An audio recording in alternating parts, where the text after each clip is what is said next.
नमस्कार मित्रांनो, अंकगणित क्रॅश कोर्सच्या आजच्या आपल्या 39व्या लेक्चरमध्ये तुम्हा सर्वांचं स्वागत आहे। आणि जसे की लास्ट लेक्चरपासून बघा आपण एक अत्यंत महत्त्वाचा टॉपिक आपल्या या क्रॅश कोर्समधला जो की आपला शेकडेवारी जो आहे तो आपण चालू केला होता। आणि त्याच्यामधले सुरुवातीला जे काही बेसिक टाईपचे क्वेश्चन्स विचारले जातात, म्हणजे काय बेसिक म्हणू शकत नाही आपण, लक्ष ठेवा, कारण शेकडेवारीचे जेवढे काही आपण एक्झाममधले जे काही ॲडव्हान्स पद्धतीने म्हणजे जेवढे काही शॉर्टकट्स जे आहे आपण जे अप्लाय करणार आहोत हे सगळे त्या लेक्चरवरती डिपेंड आहेत। आणि ज्याच्यामधला जो आपण अपूर्णांकाचं शेकडेवारीमध्ये रूपांतर करणं आणि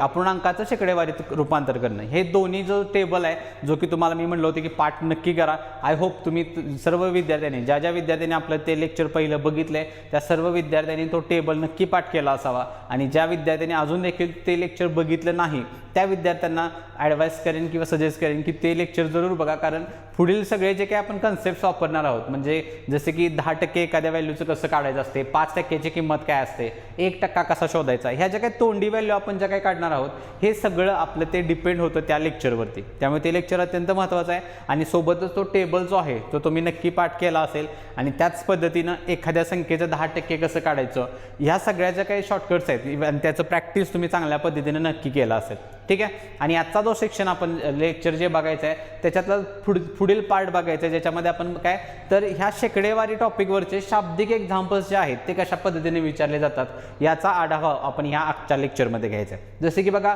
आपला संख्या हा जो टॉपिक होता बघा, त्या संख्यावरती पुढे जाऊन आपण शाब्दिक एक्झाम्पल्स देखील बघितले होते, कारण त्या शाब्दिकमध्ये ज्या टाईपचे एक्झाम्पल्स होतात, एखाद्या संख्येमध्ये आपण काहीतरी वाढ करतो, घट करतो, एखाद्या संख्येची पट करतो, तर त्या टाईपचं आपल्याला जे शाब्दिक फॉर्म जो आहे तो देखील या टॉपिकमध्ये आपल्याला विचारले जातात। फक्त जो फरक असणार लक्षात ठेवा, ते सगळं आपण चर्चा करणार आहोत कशा बाबतीमध्ये, तर ते असणार आहे पर्सेंटेजच्या बाबतीमध्ये।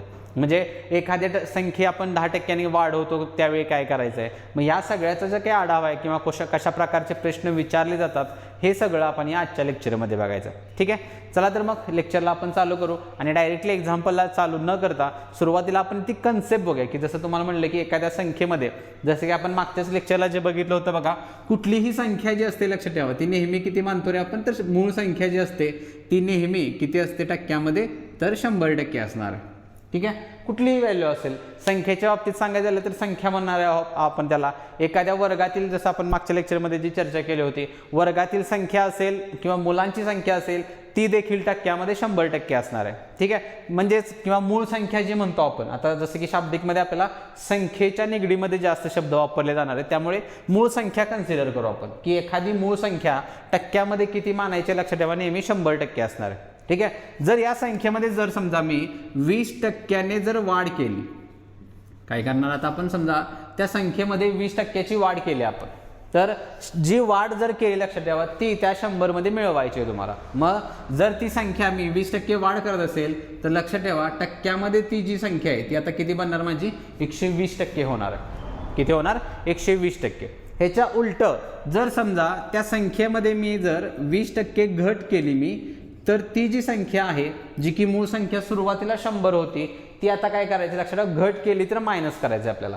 म्हणजे किती होणार बघा ते, तर घट होऊन ती संख्या किती राहील, 80% राहणार आहे, ठीक आहे। मग हा रेफरन्स आहे, या रेफरन्सवरती आपल्याला शाब्दिक उदाहरणं देखील विचारले जातात। पहिला काय, जर एखाद्या संख्येत मी वाढ करत असेल लक्षात ठेवा तुम्हाला त्या 100 मध्ये प्लस करायचं आहे, आणि जर त्या एखाद्या संख्येमध्ये जर मी घट केली तर त्या संख्येतनं आपल्याला काय करायचं आहे, ती जी काही घट आहे ती मायनस करायची आहे, एवढं लक्षात ठेवा। मूळ संख्या 100 कधीही बदलायची नाही, 100 मध्ये एकतर प्लस होणार किंवा 100 मधून काहीतरी मायनस होणार आहे, क्लिअर आहे।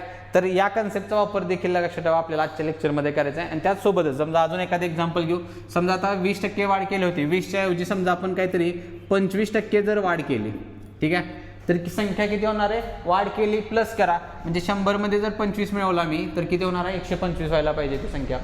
तसंच जर समजा मी 25% घट केली, घटला मायनस टाकू आपण आणि वाढला प्लस टाकूया, समजा 25% घट करत असेल तर 100 मधनं 25 गेला किती राहणार आहे आता, तर त्या संख्येचं 75% ही रक्कम जी आहे ती शिल्लक राहणार आहे इथं, क्लिअर आहे। तर ही गोष्ट लक्षात ठेवा, जर वाढ करत असेल तर मला 100 मिळवायचं आहे, घट करत असेल तर 100 मायनस करायचं, क्लिअर आहे। तर आणि ह्याच्यासोबतच जसं तुम्हाला म्हणलं की ॲडव्हान्स पद्धतीचा जो वापर आहे किंवा 100 न घेता जर डायरेक्टली सोडवायचं असेल तर काय करायला लागणार आहे, तर ते आपण त्या एक्झाम्पलला डायरेक्टली बघू। आणि त्यामधलं प्रश्न पहिला तुमच्या स्क्रीनवरती आहे बघा, काय सांगितले तिथं. आणि शाब्दिकमध्ये एक लक्षात ठेवा, आजच्या लेक्चरमध्ये जेवढे काय आपण एक्झाम्पल्स बघणार आहोत यामध्ये तुम्हाला प्रत्येक एक्झाम्पलमध्ये एक काही ना काहीतरी व्हरायटी बघायला मिळेल. म्हणजेच वेगवेगळ्या टाईपचे एक्झाम्पल्स विचारले जातात. जसं बघा शाब्दिकमध्ये जे संख्यामधला जो शाब्दिक आहे तिथं जशा पद्धतीने वेगवेगळ्या टाईपचे एक्झाम्पल्स होते त्याच पद्धतीनं इथं देखील आपल्याला व्हरायटी टाईपचे एक्झाम्पल्स बघायला मिळणार आहेत. आता जे एक्झाम्पल तुमच्या स्क्रीनवरती बघा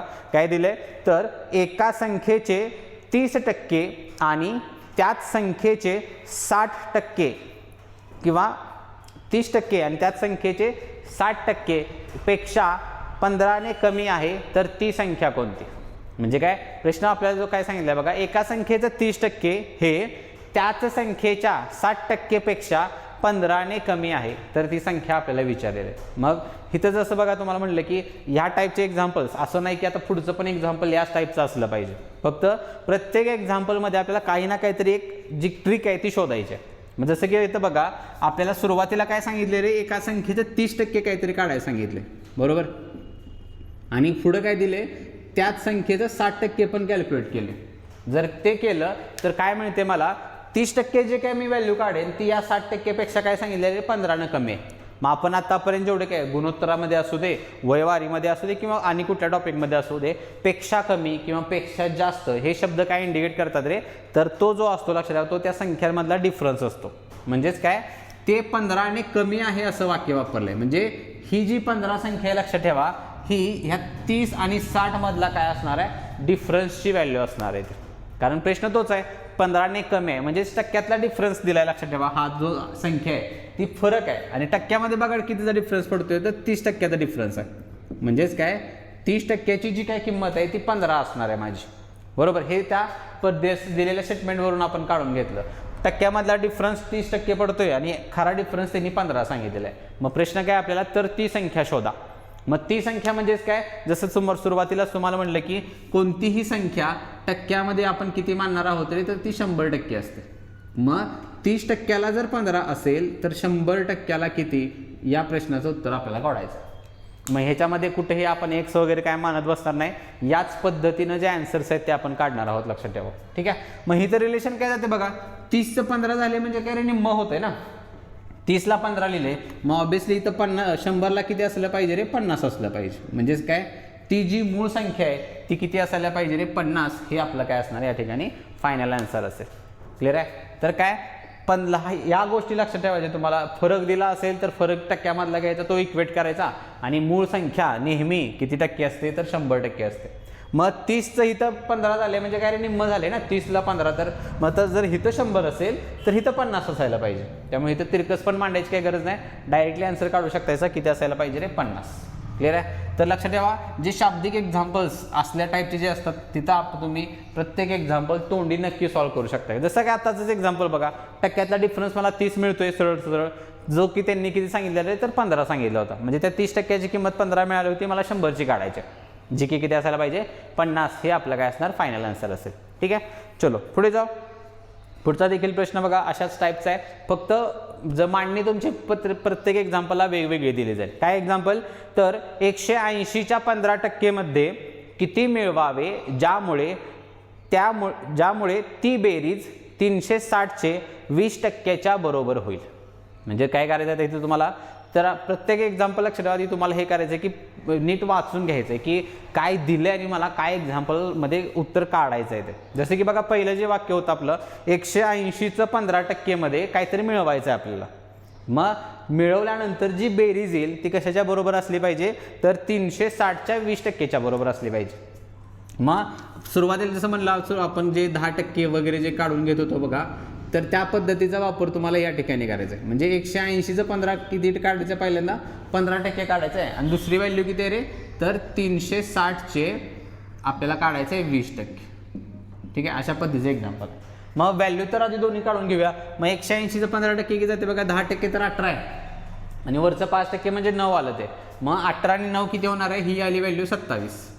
ठीक आहे. ही व्हॅल्यू किती बघा, 10% 36 आणि 20% म्हणजे दुप्पट करा, 72 असणार आहे. मग प्रश्न काय तयार होईल माझा, या 27 मध्ये किती मिळवावं जेणेकरून बेरीज किती आली पाहिजे रे, 72 आली पाहिजे. मग ती बेरीज मिळवण्यासाठी काय करणार आहे आपण, दोघांची वजाबाकी करा, तेच आन्सर असेल आपलं. 27ला 3 द्या, किती झालं रे, तर 30 झालं. ते 30 आणि वरचं 42, म्हणजे ते 42 आणि हे 3 किती होणार आहे रे, 45 तुम्हाला त्यामध्ये मिळवावं लागेल, जेणेकरून ती जी बेरीज आहे ती किती झाली पाहिजे, 45 झाली पाहिजे. क्लिअर आहे. आणि बेरीज वजाबाकी या ज्या काही गोष्टी आहेत लक्षात ठेवा, यासाठी आपण फार पुढं आलेलो आहे, याबद्दल ती चर्चा करणंच व्यर्थ आहे की तोंडी कशा पद्धतीने करायला पाहिजे. नाहीतर तुम्ही 72 वजा छेद 27 असलं काहीतरी करत बसणार लहान मुलांसारखं, जे की ह्या स्पर्धा परीक्षेमध्ये त्याला काही जागा नाही. लक्ष ठेवा अशा गोष्टींना, ह्या गोष्टी फार मागं पडल्यात आपल्या. त्यामुळे जी काही वजाबाकी असेल, बेरीज असेल, गुणाकार असेल, जेवढा तोंडी तुम्ही करत असशील तर चांगली गोष्ट आहे. जे विद्यार्थी अजून देखील अशाच ट्रॅडिशनल मेथडचा वापर करतात, लक्षात ठेवा तुम्हाला अपडेट झालं पाहिजे आपल्याला कॉम्पिटिशनमध्ये टिकून राहायचं असेल तर. ठीक आहे, आन्सर किती असेल माझं, 45 हे आपलं काय असणार, फायनल आन्सर असणार आहे. ठीक आहे, चलो पुढे जाऊ. पुढे आत्ताचा जो प्रश्न बघा तो एक अशाच पद्धतीचा आहे. त्यासाठी तुम्ही सर्वांनी व्हिडिओ पॉज करून घ्या आणि आन्सर जे आहे ते काढण्याचा प्रयत्न करायचा आहे की इथं आता कशा पद्धतीनं मला कॅल्क्युलेशन करावं लागेल ते.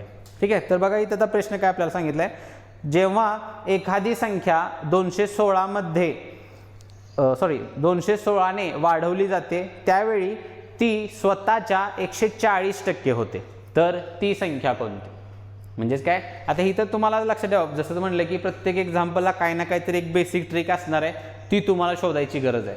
मग त्यासाठी व्हिडिओ पॉज करा आणि तुम्ही या एक्झाम्पलला शोधायचं आहे की ती ट्रिक काय असणार आहे, की कितीची व्हॅल्यू किती टाकायची. आणि संख्या विचारली याचा अर्थ लक्षात ठेवा नेहमी तुम्हाला 100%चीच काढायचं आहे, हे कन्फर्म आहे. त्यामुळे काढायचं तर 100%च आहे, फक्त दिल्या किती ते शोधा तुम्हाला. मग त्यासाठी प्रश्न समजून घ्या आधी. एखाद्या संख्येत आपण वाढवले किती रे, तर 216 प्लस करतोय. जर मी त्या संख्येला 216 वाढवलं तर ती स्वतःच्या किती टक्के झालेली आहे, तर 140% झालेली आहे. मग जसं तुम्हाला आपण नेहमी म्हणलं, सुरुवातीला कोणतीही संख्या टक्क्यात किती असणार आहे, तर 100%च असणार आहे. मग ती झाल्या किती आता रे, तर 140% झाली ना. का झाली, तर मी त्या संख्येमध्ये 216 वाढवले. मग मला सांगा टक्क्यामध्ये तर ती 100% होती, मग इथं वाढून किती झाली आहे, तर 140 झाल्या. का झाली, तर 40% ग्रोथ झाली ना त्या संख्येमध्ये. म्हणजेच काय, टक्क्यामध्ये जर तुम्ही बघितला तर 40%ची वाढ झालेली आहे. आणि मी मिळवले किती, तर 216 मिळवलं, ॲड केले. म्हणजेच काय, तर लक्षात ठेवा हे जे 40%ची जी किंमत आहे ती 216 असायला पाहिजे. कारण 216 मी मिळवते म्हणजे संख्येतनं पुढच्या व्हॅल्यू झाल्या, त्या टक्क्यात ती सुरुवातीला 100%च होती, एक्स्ट्रा ॲड केल्यानंतर ती 140% झाली. मग वाढलं किती टक्क्यात, 40% वाढलं. आणि त्या 40%चं वाढण्याचं कारण काय, कारण 216 मी मिळवले. मग झालं, दोघांना इक्वेट करा, संख्या विचारलेले आहे. आणि जसं की म्हटलं मग अशीच म्हटलं, मूळ संख्या नेहमी किती असते, तर 100% असते. मग इथं बघा आता 40 तर 100 झाले म्हणजे किती रे, 2.5 पट असते, सांगायची काही गरज नाही. इथंच पण मग तुम्हाला काय 2.5 न गुणा आहे 216ला, ते आन्सर फायनल असेल. 25 × 150, 15 आले, 25 आणि 15 40, 4, 25 दोन्ही 50 आणि 54 म्हणजे किती आलं रे. आणि एका पॉईंटला हा 0 कट होईल माझा, म्हणजे ती जी संख्या आहे मूळ संख्या ती किती असायला पाहिजे रे, तर 540 हे माझं काय असणार या ठिकाणी फायनल आन्सर असणार आहे. ठीक आहे, तर इथं तिरकस करत बसायची काय गरज नाही. किती पट आहे, कितीनं गुणायला लागेल ह्या फक्त व्हॅल्यूचा तुम्हाला अंदाज घ्यायचा आहे. जसं की मागाशी बघा आपण 30ला 15 केलं होतं, निम्म होतं, तसं 100च्या निम्म केलं. इथं 40 ते 100 झाले म्हणजे 2.5 पट झाली. आणि हे तिरकस शोधत असताना दोन्ही ठिकाणी ऑब्झर्वेशन करायचं, हे असं उभं पण करायचं आणि आडवं पण करायचं. दोन्हीचा रेफरन्स मिळतो का बघायचा, आणि जो रेफरन्स मिळेल त्या रिस्पेक्टिव्ह तुम्हाला आन्सर जे आहे ते सिलेक्ट करायचं आहे. जसं की मागच्या एक्झाम्पलला आपण आडवं रिलेशन लावलं होतं, आत्ताच्या एक्झाम्पलला आपण उभं रिलेशन लावले. इथं 2.5 पट होत असेल तर इथं पण 2.5 पट करा. आणि ती 2.5 पट किती असायला पाहिजे, तर 540 हे आपलं काय असणार या ठिकाणी फायनल आन्सर असेल. ठीक आहे, चलो. आणि आत्ताचं जे एक्झाम्पल बघा असंच एक्झाम्पल आहे, हे तेवढं रिपीट एक्झाम्पल तुम्हाला बघायला मिळेल. सेम काही चेंज करू नका, त्याच्यामध्ये किती वाढ झालेली ती बघायचं आहे आणि कितीने वाढ झालेली ते एक चेक करायचे पर्सेंटेजमध्ये. मग एक्झाम्पल बघा काय, जेव्हा एका संख्येच्या 50%मध्ये 75 मिळवले जाते, परिणामी हे केल्यानंतर परिणामी तीच संख्या मिळते, तर ती संख्या कोणती. म्हणजेच काय, इथं बघा आता ॲड तर केले आपण, काय प्रॉब्लेम नाही आहे, पण कशात ॲड केले, एका संख्येचं काहीतरी 50% आधी काढून घेतले आपण आणि त्या 50%मध्ये एक्स्ट्रा जे आहे ते 75 मिळवले. मग आणि जर मी 75 मिळवलं तर परिणामी काय झाले, तर तीच संख्या मिळालेली आहे. म्हणजेच जर टक्क्यामध्ये जर विचार करायचा झाला, लक्षात ठेवा या एक्झाम्पलला सुरुवातीला ती 50% होती आणि त्यामध्ये आपण त्या 50%मध्ये 75 अजून ॲड केलं आणि ते ॲड केल्यामुळं ती पूर्ण संख्या झाली, म्हणजे 100%ची किंमत झाली ती. म्हणजे याचा अर्थ लक्षात ठेवा, ते जे 75 जे आहे ते त्या संख्येचं कितवा भाग असला पाहिजे तर 50% असला पाहिजे. म्हणजेच काय, तर 75मध्ये मी 75 ॲड केलं तर पूर्ण संख्या मिळते, हा अर्थ झाला त्याचा. मग हे 75 म्हणजे किती टक्के सांगितले तर 50% सांगितले. आपल्याला मूळ संख्या पाहिजे म्हणजे किती टक्के असणार आहे तर 100% असायला पाहिजे. मग इथं बघा 50 चं 100 झाले म्हणजे दुप्पट झाले आहे, इथं पण दुप्पट करा. मग 75ची दुप्पट किती असते रे तर 150. हे माझं काय असलं पाहिजे फायनल आन्सर असणार आहे या एक्झाम्पलचं. क्लिअर आहे काय, तर सुरुवातीला 50%मध्ये आपण काहीतरी ॲड करतोय, त्याचा अर्थ काय तर ती जी 75 ही जी काही किंमत आहे ती त्या संख्येचं 50%च असलं पाहिजे. मग 50% असेल तर 100%ची पाहिजे, दुप्पट होते 75ची दुप्पट करा, किती मिळायला पाहिजे आन्सर 150. हे आपलं फायनल आन्सर असणार आहे. ठीक आहे, चलो पुढे जाऊ. आणि आता मात्र जे एक्झाम्पल तुमच्या स्क्रीनवरती आहे बघा, असले एक्झाम्पल्स जास्त करून आपल्याला जर तुम्ही रेल्वे म्हणा किंवा स्टाफ सिलेक्शन म्हणू आपण, अशा टाईपच्या एक्झाम्पल्समध्ये या टाईपचे एक्झाम्पल्स आपल्याला जास्त विचारले जातात. ठीक आहे, तर बघा एक्झाम्पल काय आपल्याला, तर एक संख्या P Q पेक्षा 20% अधिक आहे परंतु R पेक्षा 10% कमी आहे, तर संख्या Q R च्या शेकडा किती. म्हणजेच हे जे एक्झाम्पल आहे बघा, ते रिलेशन दिले, 3 संख्या आहे त्या P Q R आणि प्रत्येकाचा आपापसामध्ये रिलेशन दिले. मग इथं जो वापर करायचा, जी मांडणी करायची बघा, जसं तुम्हाला म्हणलं की सुरुवातीला जे आपण हे केलं होतं काय, 100 असेल वाढ करत असाल तर 100त प्लस करायचं आहे, घट करत असाल तर 100त मायनस करायचं आहे. तो रेफरन्स तुम्हाला या एक्झाम्पलसाठी वापरायचा आहे. मग हे एक्झाम्पल जसं तुम्हाला म्हणलं की 100 पण सुटते आणि शॉर्टकटचा पण वापर आपण करू शकतो. शॉर्टकट म्हणजे काय तर व्हॅल्यू बदलणार आहेत, लक्षात ठेवा. शॉर्टकट म्हणजे एक वेगळा काहीतरी कॅल्क्युलेशन आपण इथं नाही करणार आहोत. ठीक आहे, मग त्यासाठी बघा पहिलं जे रिलेशन दिले आपल्याला ते कोणाकोणामधलं आहे तर P आणि Q मधलं आहे.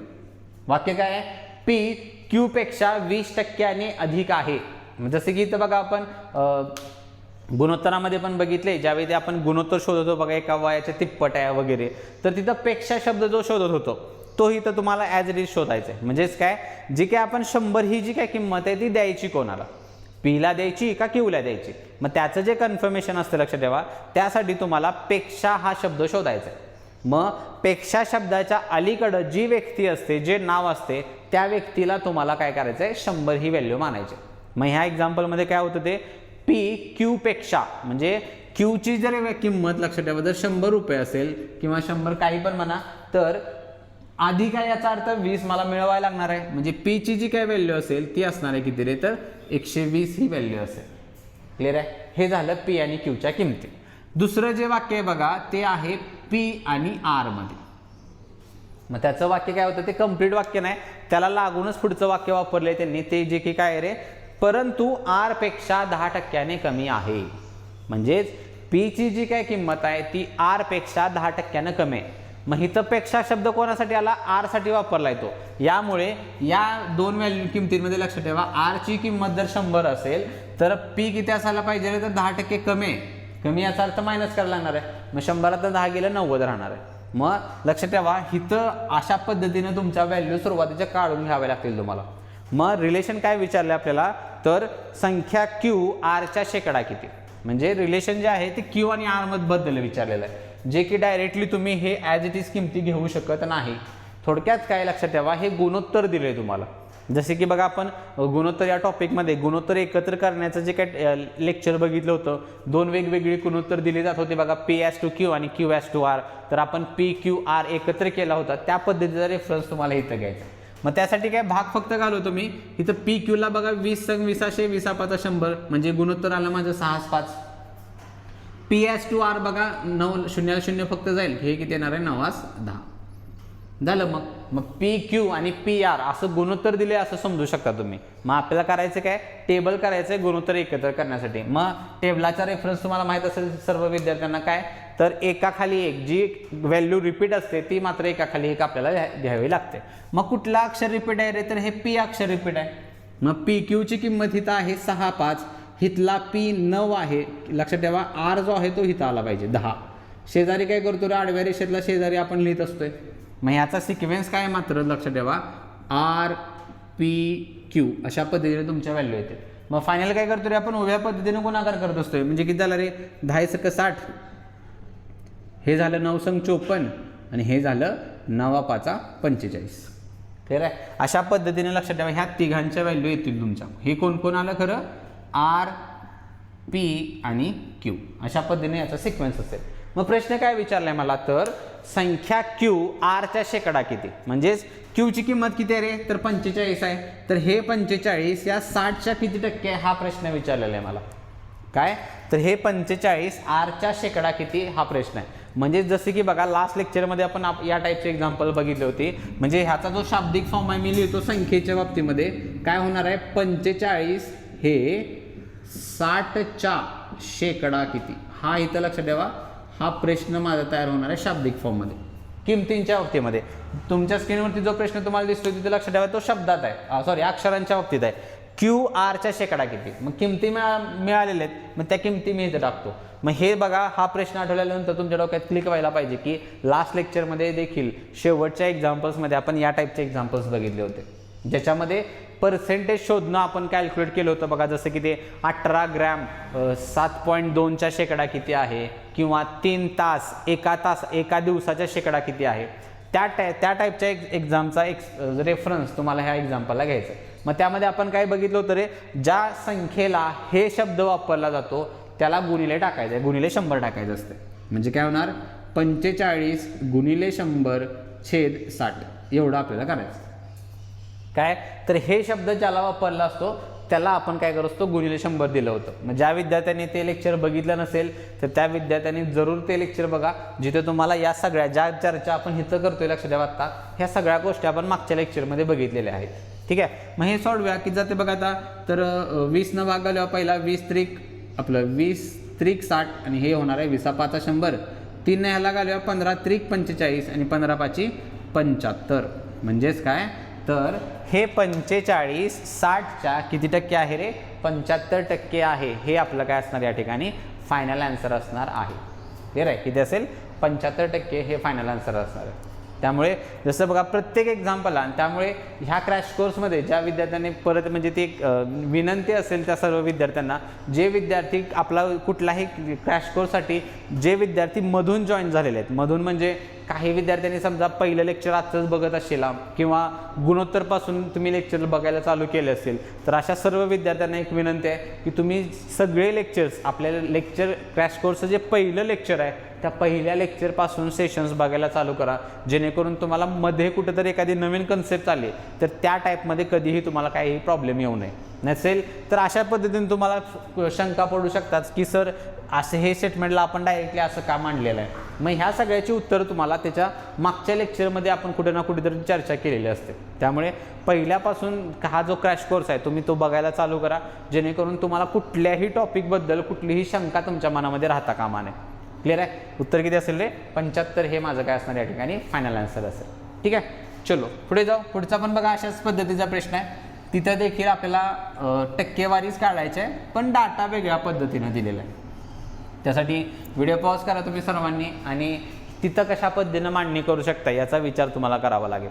मग प्रश्न काय बघा जर x वजा y चे 30% बरोबर x प्लस y चे 20% आहे तर y x च्या शेकडा किती.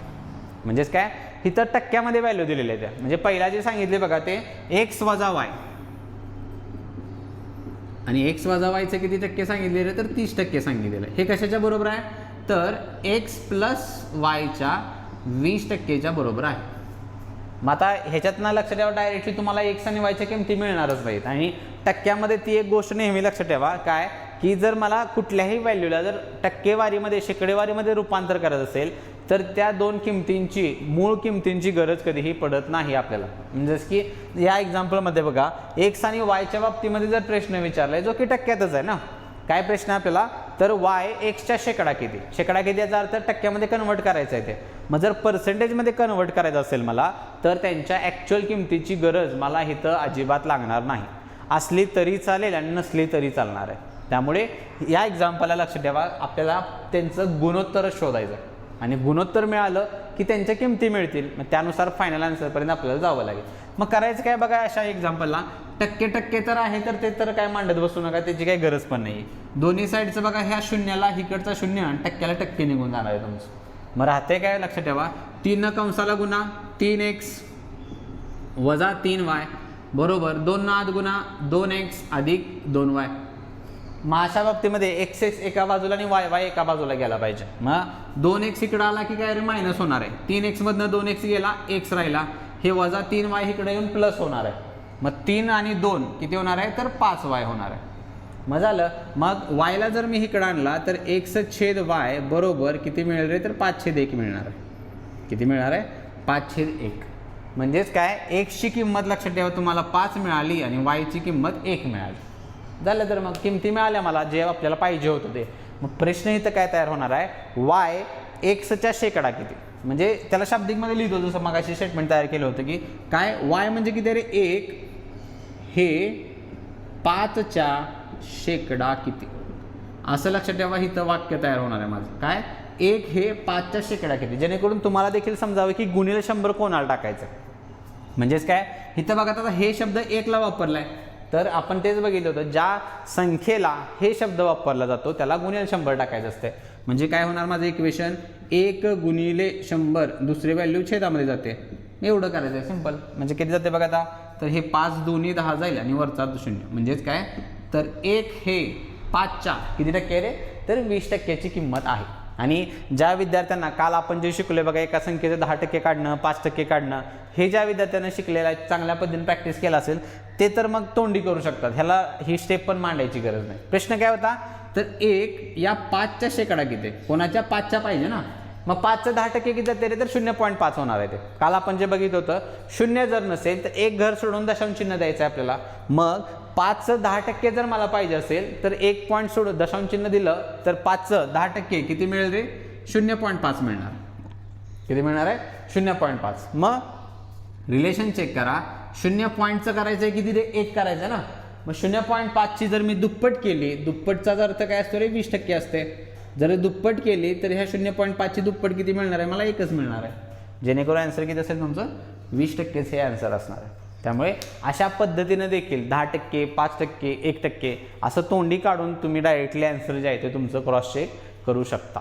ठीक आहे, चलो पुढे जाऊ. आता पुढचं जे एक्झाम्पल आहे ते जसं म्हटलं, तुम्हाला नेहमी वेगवेगळ्याच एक्झाम्पल्स तुम्हाला बघायला मिळणार आहेत या शाब्दिक आजच्या लेक्चरमध्ये. त्यामुळे त्या पद्धतीनं तुम्ही तुमचा माइंडसेट करा की रिपिटेशन एक्झाम्पल्स जास्त तुम्हाला बघायला मिळणार नाही. ठीक आहे. आता जे एक्झाम्पल आहे बघा, ते नीट वाचा. काय दिले, तर एका संख्येचे 62% आणि 80% यामधील अंतर 198 आहे.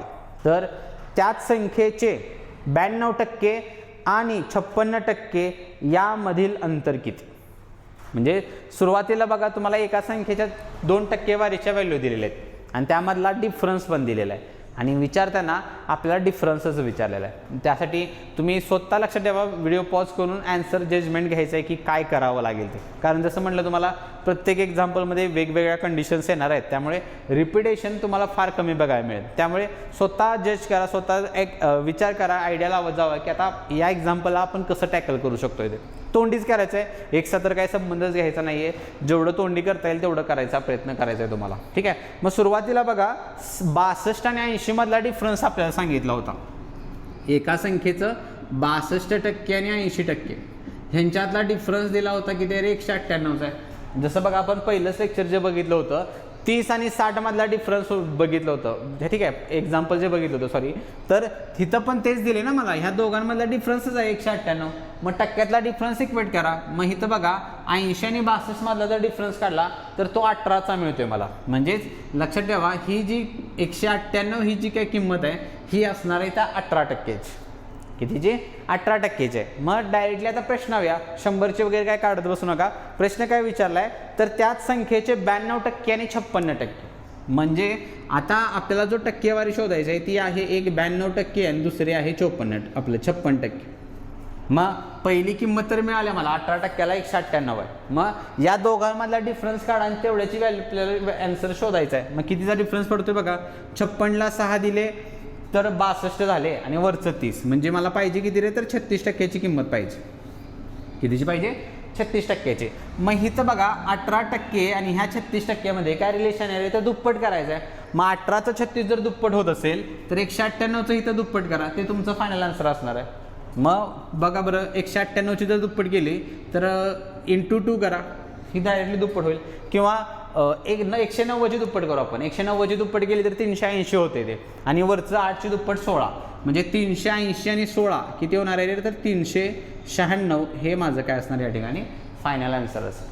त्यामुळे इथं बघा कुठेही तुम्हाला एक म्हणा किंवा ती संख्या शोधायची, परत असलं काही करत बसायचं नाही, स्मार्ट वर्क करायचं लक्षात ठेवा तुम्हाला. आणि पर्सेंटेज ह्या टॉपिकमध्ये तुम्हाला अशा इनफायनाईट टेक्निक्स बघायला मिळणार आहेत, म्हणजे जिथं तुम्हाला इमेजिन पण आपण करू शकणार नाही की हे एक्झाम्पल अशा पद्धतीनं आपण सॉल्व्ह करू शकतोय. फक्त काय तुमचा ॲप्रोच तो डेव्हलप झाला पाहिजे आणि तुम्हाला देखील अशा पद्धतीनंच एक्झाम्पल सोबत जे आहे ते खेळता आलं पाहिजे. म्हणजे ज्या व्हॅल्यू असतील त्यांच्यासोबत तुम्हाला लक्षात ठेवा ट्रिक्स, मॅजिक ट्रिक्स करता आल्या पाहिजेत. आणि हे जर तुम्ही करत असाल तर नक्कीच ज्या पद्धतीने हे एक्झाम्पल मी स्वतः टॅकल केले तुम्ही देखील करू शकतायचा. फक्त ॲप्रोच तुमचा त्या पद्धतीनं त्या एक्झाम्पलकडं बघण्याचा जो दृष्टिकोन आहे तो तुम्हाला बदलला पाहिजे, जेणेकरून नाहीतर इथं बरेच विद्यार्थी बघा ती संख्या शोधणार, त्या संख्येचं परत 92% काढतील, परत 56% काढतील आणि परत त्या दोघांमधला डिफरन्स घेतील, जे की तुम्हाला काय करायचं नाही. डायरेक्टली या दोघांमधला डिफरन्स घ्या आणि तो का इक्वेट करायचा या दोघांच्या डिफरन्समधला. क्लिअर आहे? किती असेल आन्सर माझं तर 396 हे आपलं काय असेल या ठिकाणी फायनल आन्सर असणार आहे. येस, पुढचं एक्झाम्पल तुमच्या स्क्रीनवरती बघा. आता जे एक्झाम्पल आपण जे स्क्रीनवरती आहे ते सेम मागचं जे एक्झाम्पल आपण सोडवले बघा त्याच टाईपचं एक्झाम्पल आहे. काय सांगितलं बघा तिथं, तर जेव्हा एक संख्या 24ने वाढवली जाते तेव्हा ती स्वतःच्या 115% होते, तर ती संख्या कोणती? जसं की बघा एखादी आपण काहीतरी वाढ केली होती, जसं ते मागचं एक्झाम्पल बघितलं होतं बघा आपण 216ने वाढ जी केली होती त्या टाईपचं एक्झाम्पल आहे हे. मग इथं पण सेम काय, तर सुरुवातीला बघा ती संख्या स्वतःच्या 100% तर असणारच आहे. मग वाढ करून ती झाली किती सांगितलेली, तर स्वतःच्या जी झालेली आहे ती किती झालेली आहे तर 115% झालेली आहे. बरोबर, का झाली? कारण आपण त्या संख्येमध्ये 24ची वाढ केलेली आहे. मग ती असं असेल तर बघा इथं सुरुवातीला ती 100% होती, वाढून किती झालेली आहे तर 115% झालेली आहे. मग वाढ टक्क्यामध्ये कितीची वाढ झालेली आहे तर 15%ची वाढ झालेली आहे. आणि ही 15%ची वाढ होण्याचं कारण काय, कारण आपण त्यामध्ये हे 24 मिळवले, म्हणजेच ही जी काही 24 आहे ती त्या 15%ची किंमत असणार आहे. सेम प्रश्न 100% म्हणजेच ती संख्या असेल, मला पाहिजे काय रे तर त्या 100%ची किंमत पाहिजे. मग इथं बघा 15चं 24 झाले तर 100ला किती, म्हणजे जसं मग असे म्हणलं होतं बघा तुम्हाला, तर 15 आणि 24मध्ये काय एक काहीतरी पट मिळायला पाहिजे, असं काय मिळते का रे, तर तसं काही व्हॅल्यूज नाही आहे बघा. 15 ते 24 करायला दीडपट दुप्पट वगैरे काहीच नाही. तशाच पद्धतीनं 15चं 100 करायला पण कुठला फॅक्टर नाही आहे डायरेक्टली गुणण्याचा. मग असा असेल तर मात्र आपल्याला तिरकस गुणाकारामध्ये मांडायला लागेल. म्हणजे काय होणार बघा, 100 गुणिले 24 आणि ह्याला आपल्याला कोणी रे ह्या 15ने इथं भागायला लागणार आहे. ठीक आहे, मग आता भाग घालू आपण. 5 जाईल पहिला बघा, हे जाईल 5 दुनी 10 आणि हे जाणार आहे 5 त्रिक 15. परत हे होणार आहे 3 8 24 आणि हे होणार आहे किती रे तर परत किती होते बघा, हे 8 दुनी 16. म्हणजे ती जी संख्या आहे ती किती असायला पाहिजे रे तर 160 हे आपलं काय असणार आहे फायनल आन्सर असणार आहे. ठीक आहे, म्हणजे ज्यावेळी 15चं 24 असेल किंवा 15चं 100 असेल, हे जे फॅक्टर्स आहेत हे जर डायरेक्टली नाही मिळाले तुम्हाला, त्यावेळी हमखास तुम्ही तिरकस गुणाकार करू शकता, काय प्रॉब्लेम नाही. पण जर ते मिळत असतील तर तिरकस करण्याची काही गरज तुम्हाला पडणार नाही. ठीक आहे, चलो पुढे जाऊ. आता पुढचं एक्झाम्पल नेक्स्ट वेगळ्या टाईपचं एक्झाम्पल तुमच्या स्क्रीनवरती आहे. त्यासाठी खरं प्रोसेस काही चेंज करू नका. प्रत्येक एक्झाम्पलला काही ना काहीतरी शॉर्टकट जो आहे तो तुम्हाला 100% बघायला मिळेल. ठीक आहे, मग आता जे एक्झाम्पल आहे बघा काय सांगितले मागच्यासारखंच आहे.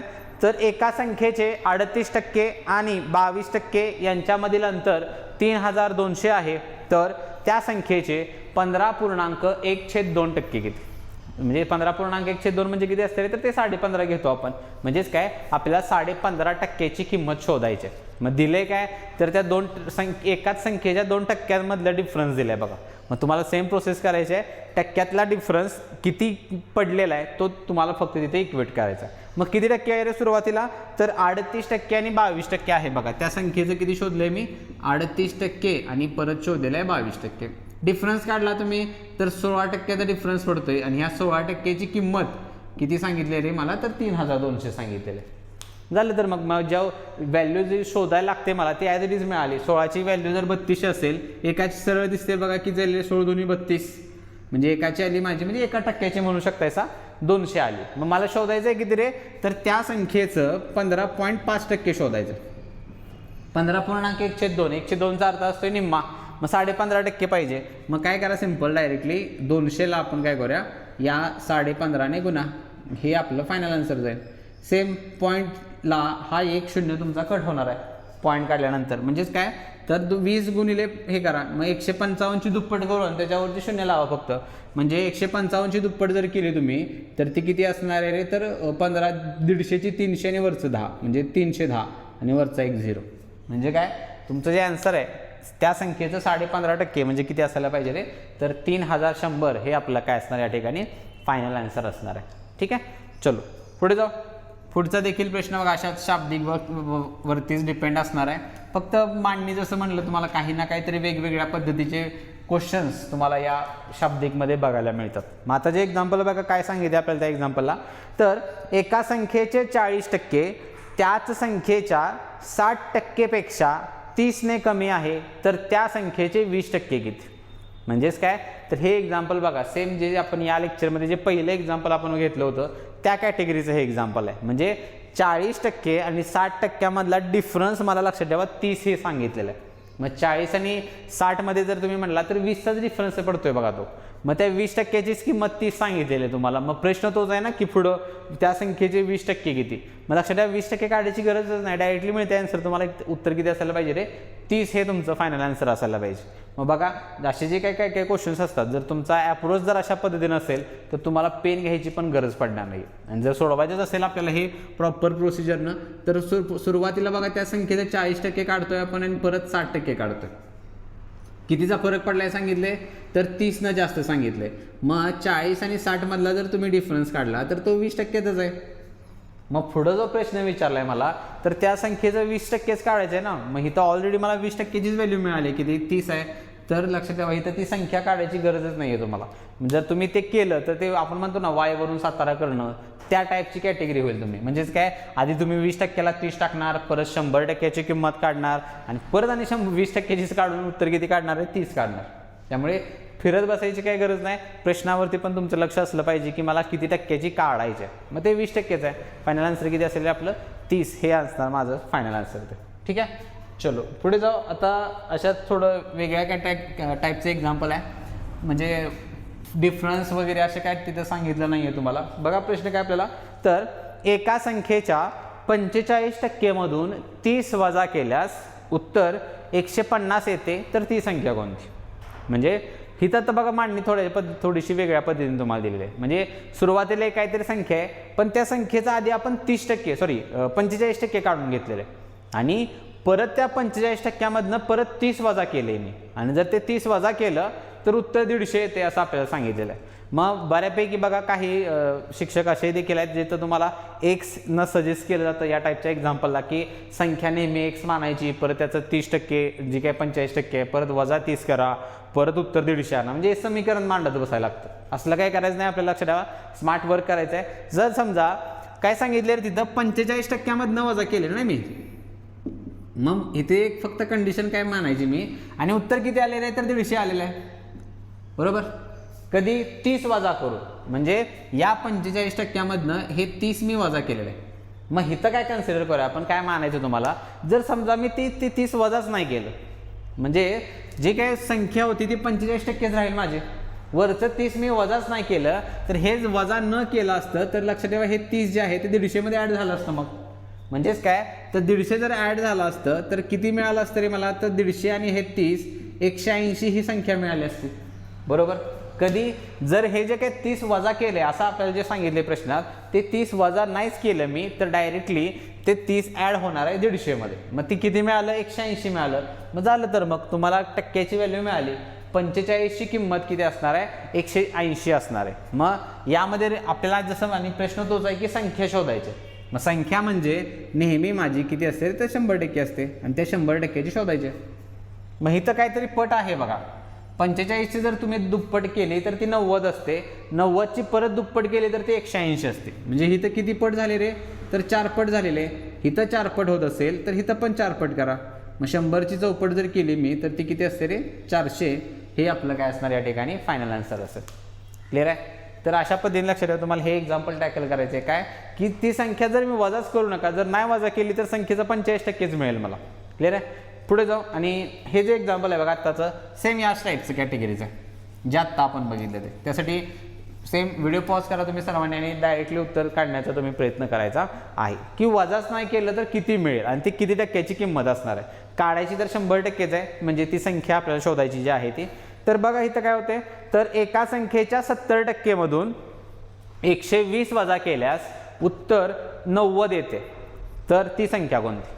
मग आता इथं किती 70%तनं वजा केले ना, किती वजा केलेले तर 120 वजा केलेलं आहे. मग तेच मांडायचं आपल्याला. जर मी वजाच नाही केलं 70%मधून तर उत्तर किती आलं तर 90 आलं. जर वजा नाही केलं तर ते जे वजा केलेलं 120 आहे ते इकडे येऊन प्लस व्हायला पाहिजे. वजा केलं नाही तर मग मिळते किती बघा 70% म्हणजे माझं किती असायला पाहिजे रे 12 आणि 9 किती असतात 210 झालं. मग किती टक्क्याची पाहिजे ती दिले मिळाली मला व्हॅल्यू. 70%ला जर 200 असेल किती पट आहे रे बघा तिप्पट सापडते मला. मग संख्या जर मला पाहिजे असेल जी की माझी 100% असते नेहमी, मग इथं जर गुणिले तिप्पट होत असेल तर खाली पण तिप्पट करा. मग 100 त्रिक किती व्हायला पाहिजे रे तर 300 हे आपलं काय असणार आहे या ठिकाणी फायनल आन्सर असेल.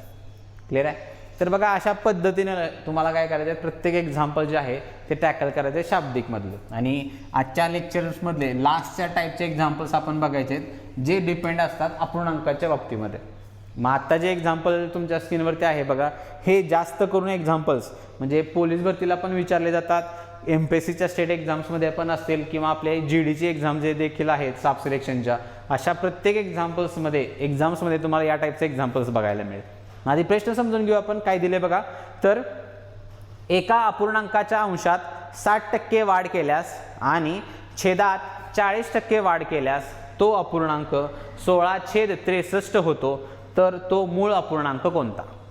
म्हणजे काय इथं बघा वाढ आणि घटच्या रिलेटेड शब्द वापरलेले आहेत. म्हणजे सुरुवातीलाच आपण लेक्चरमध्ये बघितले जर एखाद्या संख्येत मी वाढ करत असेल तर 100 प्लस करायचं आहे, घट करत असेल तर मायनस करायचं आहे. हाच रेफरन्स घ्यायचा इथं आपल्याला. फक्त काय जो मूळ अपूर्णांक आहे बघा तो काय मानायचा आपल्याला इथं तुम्हाला x/y मानायचा आहे फक्त for the sick of the calculation. बाकी हा x आणि y चा काय उपयोग नाही आपल्याला की फक्त ते एक दिसण्यासाठी फक्त तुम्हाला व्हॅल्यू असाव्यात म्हणून आपण ते घेतलेलं आहे. मग सुरुवातीला काय सांगितलंय म्हणजेच काय हा x म्हणजे माझा अंश असणार आहे आणि y म्हणजे माझा छेद असणार आहे. मग अंशात कितीची वाढ केली रे तर 60%ची वाढ केली होती. मग आपण काय करणार जसं सुरुवातीला बघितलं होतं 60% वाढ करत असेल तर हा जो अंश आहे तो किती बनेल रे आता 160% होणार आहे कारण 60% वाढवलंय मी. छेद पण बघा तसा 40%नं वाढवलेला आहे. जर 40% वाढवला असेल तर तो किती बनणार 140%. आणि हे सगळं कॅल्क्युलेशन होऊन तो जो नवीन अपूर्णांक झालाय तो किती झालाय तर 16/63. मग अशा पद्धतीनं तुम्हाला काय करायचं असतं लक्ष ठेवा या अपूर्णांकाच्या बाबतीमध्ये एक्झाम्पलमध्ये मांडणी करायची. काय जो काय अंश वाढवलाय तो प्लस करा, घट केला असेल तर घट करायची आणि मूळ अपूर्णांक फक्त काय घ्यायचा x/y आणि समोर टाकायचा नवीन झालेला अपूर्णांक. मग पुढचं सेम आपल्याला काय शोधायचं आहे हा x/y ची किंमत शोधायची. मग या दोन्ही सध्या व्हॅल्यू इकडे आल्यानंतर खालवर होणार आहेत आणि लक्षात ठेवा हे टक्केला टक्के तुमचं नेहमी कॅन्सलच होत असतं कारण छेद 100 लिहिणार ना आपण ते लिहायची गरज नाही कॅन्सलच होणार आहे ते. मग राहिलेल्या व्हॅल्यू फक्त इकडे शिफ्ट करा. काय काय होईल बघा 16/63 गुणिले छेदातले 140 अंशात जाणार आणि 160 हे छेदात येणार आहे. मग कटिंग करा 0 0 इथं कट होईल आणि x/y बरोबर 7 नाही अगा 16 तर 16 कट झाला सगळा 7 भाग जाईल बघा हे जाईल 7 दुनी 14 आणि हे होते 7/9 म्हणजे किती आलं रे ते 2/9 हे माझं काय असणार आहे तो मूळ अपूर्णांक असेल सुरुवातीचा जो होता तो जो की आपण काय मांडलेला x/y. क्लिअर आहे किती असेल असेल माझं 2/9. मग या पद्धतीने लक्षात ठेवा हे अपूर्णांकाचे जे एक्झाम्पल्स आहेत हे या पद्धतीने आपल्याला काय करायचे टॅकल करायचे. आता जे 1-2 एक्झाम्पल आपण बघणार आहोत लास्टच्या लेक्चरचे शेवटचे 2 एक्झाम्पल्स जे की ह्याच टाईपचे एक्झाम्पल्स असणार आहेत. क्लिअर आहे. तर बघा एक्झाम्पल तुमच्या पुढच्या स्क्रीनवरती आहे. व्हिडिओ पॉज करा आणि सेम प्रोसेस करा जी आत्ता आपण केली ते. x आणि y घ्यायचा, वाढ असेल प्लस करा, घट असेल तर मायनस करून इक्वेशन तयार करायचं आपल्याला. ठीक आहे. तर बघा एक्झाम्पल काय एका अपूर्णांकाच्या अंशात 15% वाढ केल्यास आणि छेदामध्ये 20% घट केल्यास तो अपूर्णांक 17/65 होतो. तर ती संख्या कोणती तो मूळ अपूर्णांक कोणता. मग इथं पण बघा अंशात 15% वाढ आहे आणि छेदात 20% घट आहे. मग त्या रिस्पेक्टिव्ह तुमच्या अंशात आणि छेदामध्ये व्हॅल्यू तुम्हाला टाकायचे. मग सेम प्रोसेस, मूळ अपूर्णांक माझा x/y राहणार आहे. अंशाला मी किती रे सांगितले 15% वाढवले म्हणजे किती बनणार तो 115 होणार आहे. छेदात 20% घट केलेली आहे तो बनणार 80. आणि हे करून तो जो अपूर्णांक आहे मूळ तो किती झाला रे तर 17/65 झालेला आहे. ठीक आहे, नवीन अपूर्णांक किती झाला आहे 17/65. मग या पद्धतीने इक्वेशन होईल माझं. पुढचं प्रोसेस सेम x/y बरोबर या दोघांना आता इकडे शिफ्ट करायचं आहे. काय काय होणार आहे बघा 17/65 छेदातला 80 जे आहे इकडचं ते अंशात जाणार आणि हे जे 115 आहे ते कुठे येणार आहे छेदामध्ये येणार आहे.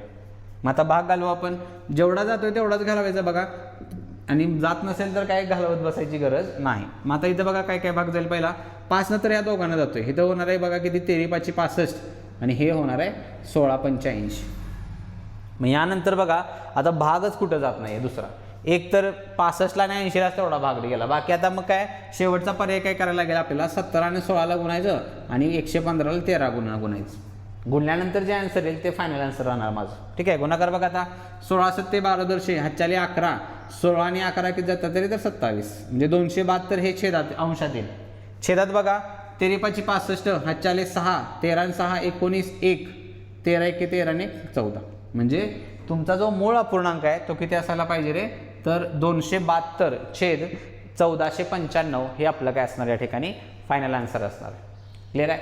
तर या पद्धतीने लक्ष द्यावं, मांडणी करायचं आहे. आणि आजच्या लेक्चरचा आपला लास्ट एक्झाम्पल तुमच्या स्क्रीनवरती आहे.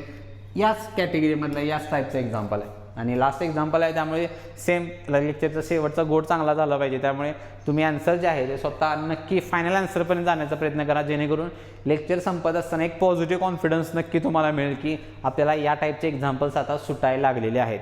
लक्षात ठेवा तो कॉन्फिडन्सच खूप महत्त्वाचा आहे आणि हाच कॉन्फिडन्स आपल्याला आपलं जे सिलेक्शन जे आहे ते आपलं कॉन्फिडन्स तो जो सिलेक्शन जे आहे ते कन्वर्ट करण्याचं काम करणार आहे तुमच्यासाठी. ठीक आहे, मग बघा एक्झाम्पल काय तर एका अपूर्णांकाच्या अंशात 25% वाढ केल्यास आणि छेदात 30% घट केल्यास तो अपूर्णांक 25/28 होतो तर तो मूळ अपूर्णांक कोणता.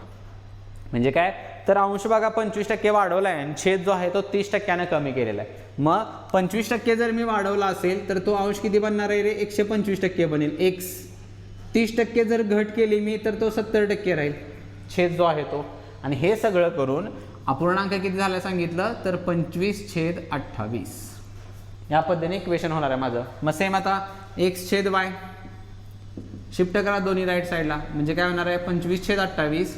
70 जे छेदातलं आहे ते अंशात जाईल आणि 125 जे आहे ते छेदामध्ये येणार आहे. मग आता भाग घालवा 1 बाय 1 x/y काय काय होते बघा हे 25ला कटिंग होईल इथं 25 5 1,600 बरोबर. परत हे जाते बघा 5 ने ह्याला कटिंग केला तर 14 70 आणि हे कटिंग होईल 14 दुनी 28. अंशात काय राहिलं नाही म्हणजे 1 राहिला, छेदात हे 2 आहे बघा म्हणजेच काय तो जो मूळ अपूर्णांक आहे तो किती असणार आहे रे 1/2 हे आपलं काय असेल या ठिकाणी फायनल आन्सर असणार आहे. क्लिअर आहे. चला तर मग आजचा सेशन आपण अशा पद्धतीने इथंच राऊंड अप करणार आहोत आणि पुन्हा एकदा सगळे एक्झाम्पल्स परत एकदा बघा. ज्या विद्यार्थ्यांना कुठं थोडीफार काही शंका असेल तर ज्या विद्यार्थ्यांना सगळ्या गोष्टी क्लिअर झालेल्या आहेत त्या सर्वांचं एक पुन्हा एकदा म्हणजे चांगली गोष्ट आहे तुमच्यासाठी की प्रत्येक एकदा एक्झाम्पल बघितल्यानंतर तुम्हाला चांगल्या प्रमाणामध्ये किंवा लवकरच त्या गोष्टी तुम्हाला समजून जातात. फक्त गरज असणार आहे इथून पुढं की तुम्हाला जेवढे काही एक्झाम्पल्स आहेत त्याची एकदा रिव्हिजन चांगल्या पद्धतीने झाली पाहिजे आणि त्याचं प्रॅक्टिस तुम्हाला तुमच्या डेली स्टडीमध्ये तुम्हाला अशा टाईपच्या एक्झाम्पलचं प्रॅक्टिस करायचं आहे. आपण महत्त्वाचं असणार आहे ते म्हणजे प्रोसेस. लक्षात ठेवा हा क्रॅश कोर्सचं एक वैशिष्ट्य तेच आहे आपल्या की कुठेही म्हणजे जेवढे काही असतात त्या आपल्या ह्याच्यामध्ये महाराष्ट्रामध्ये खास करून गणित विषयासाठी जेवढे काही आपले यूट्यूब चॅनल जे काही चालवले जातात तुम्हाला अशा पद्धतीचा क्रॅश कोर्स ज्या अशा ॲडव्हान्स मेथडनं शिकवणार हे आपलं एकमेव यूट्यूब चॅनल आहे. त्याचा फायदा तुम्ही सर्व विद्यार्थ्यांनी घ्यायचा आहे आणि फायदा लक्षात ठेवा त्याच वेळी घेऊ शकताय ज्यावेळी तुम्ही ते एक्झाम्पल्स बघून झाल्यानंतर ज्यावेळी तुम्ही स्वतः रिव्हिजन करता त्या एक्झाम्पल्सची किंवा त्यानंतर तुम्ही स्वतः स्टडी जो करता त्या स्टडीमध्ये तुम्हाला याच मेथडचा वापर जो आहे तो तुमच्याकडून झाला पाहिजे. नाहीतर तुम्ही फक्त जर बघण्यासाठी हा क्रॅश कोर्स बघण्यासाठी जर येत असशीला तर लक्षात ठेवा त्या एक्झाम्पल्स त्या मेथड्सचं तुमच्या डेली रुटीनमध्ये स्टडीमध्ये त्या मेथड्स येणं फार अवघड होऊन जाईल. त्यासाठी प्रॅक्टिस आणि रिव्हिजन हा जो मूळ मंत्र आहे आपला गणित विषय शिकण्याचा, तो तुम्हाला डेली फॉलो करावा लागणार आहे. जे विद्यार्थी हे कंटिन्यू करत आहेत, जे पहिल्यापासून क्रॅश कोर्स सोबत आपल्या जोडले गेलेले विद्यार्थी आहेत, ते नक्कीच करत असतील. जे नवीन विद्यार्थी सध्या रिसेंटली जोडले गेलेले आहेत, अशा विद्यार्थ्यांना एक रिक्वेस्ट असेल की तुम्ही डेली रिव्हिजन आणि प्रॅक्टिस तुम्हाला चांगल्या पद्धतीनं करायचं आहे. ठीक आहे, चला तर मग आजचा सेशन आपण इथंच राऊंड अप करू. आजचा सेशन आवडला असेल, सेशनला लाईक नक्की करा आणि त्याच पद्धतीनं सेशनबद्दल कशा पद्धतीनं किंवा काय सजेशन्स असतील, आवडला असेल तरी कमेंट बॉक्समध्ये सांगा. काय डाऊट्स राहिले असतील किंवा काय आणि काय एखाद्या एक्झाम्पल्स असेल तुमच्या, तर त्याबद्दल देखील कमेंट बॉक्समध्ये कमेंट नक्की करा. ठीक आहे, चला तर मग भेटू आपल्या नेक्स्ट सेशनमध्ये. Till then keep studying, be positive and thank you so much.